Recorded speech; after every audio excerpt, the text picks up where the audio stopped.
Bonjour à tous et bienvenue dans notre matinale. Ce matin, j'ai choisi un texte d'Eutéronome, un texte que vous connaissez, je crois. Tu aimeras l'Éternel ton Dieu tout ton cœur, toute ton âme et de toute ta pensée. Et ce matin, j'aimerais qu'on aborde avec vous le thème quelles sont mes priorités dans ma vie? Quelles sont vos priorités?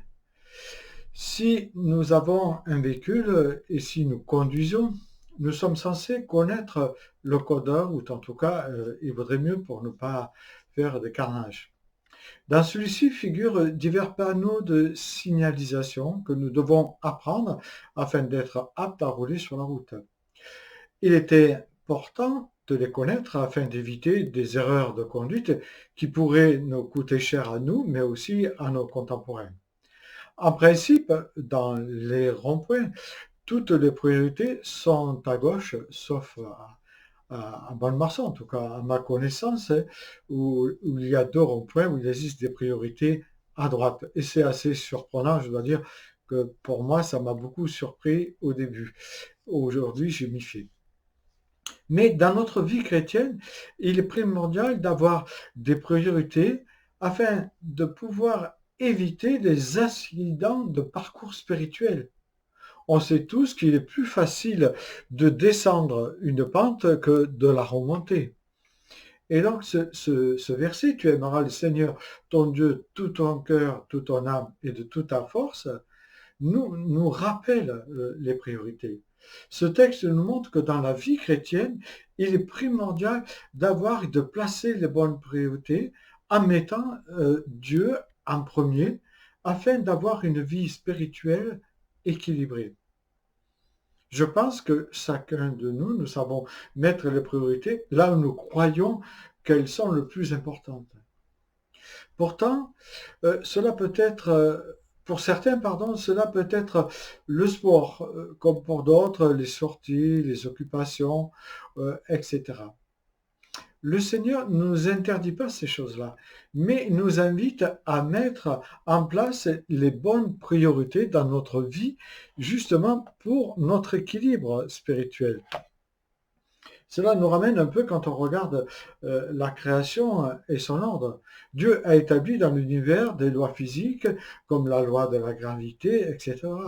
Si l'on regarde l'inclinaison de l'axe de la Terre, aucune planète n'est inclinée de 23% comme est la nôtre. Mais c'est grâce à cet angle que toutes les parties de la Terre sont exposées successivement au Soleil. Si nous touchons ne serait-ce qu'un degré de son inclinaison, tout s'écroulerait. Et c'est pour cela que le Seigneur nous demande de mettre de l'ordre ou remettre de l'ordre dans nos occupations, car nous devons prendre soin de notre âme et de notre santé spirituelle, puisque nous sommes dans une course et nous ne sommes pas encore arrivés. Connaître les priorités selon Dieu nous permet de mettre de l'ordre dans nos vies et nous permet d'éviter de nous disperser aussi. En tant que chrétiens, nous avons et nous devons des engagements personnels au Seigneur, mais aussi des engagements communautaires. Les deux sont inséparables, indissociables, on peut dire, que ce soit un culte personnel, mais un culte communautaire est indispensable.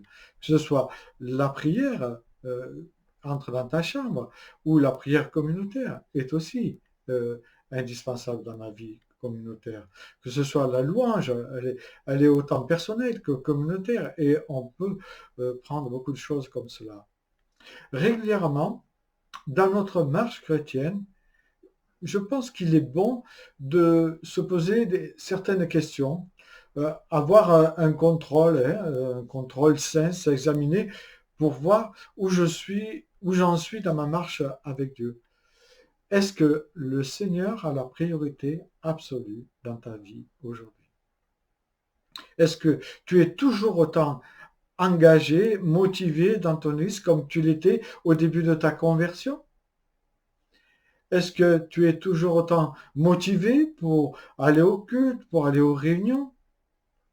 Ou est-ce que tu te trouves de fréquentes excuses de entre guillemets, bons alibis. Et il est bon de se poser cette question. Est-ce que je suis dans une période de relâchement spirituel? Alors si c'est le cas, aujourd'hui, le Seigneur t'invite à fixer les bonnes priorités dans ta vie. Pour cela, tu dois apprendre à vaincre ta nature égoïste. Comment? En te laissant transformer par le renouvellement de l'intelligence de l'esprit, afin que tu discernes quelle est la volonté de Dieu, ce qui est bon et agréable et parfait.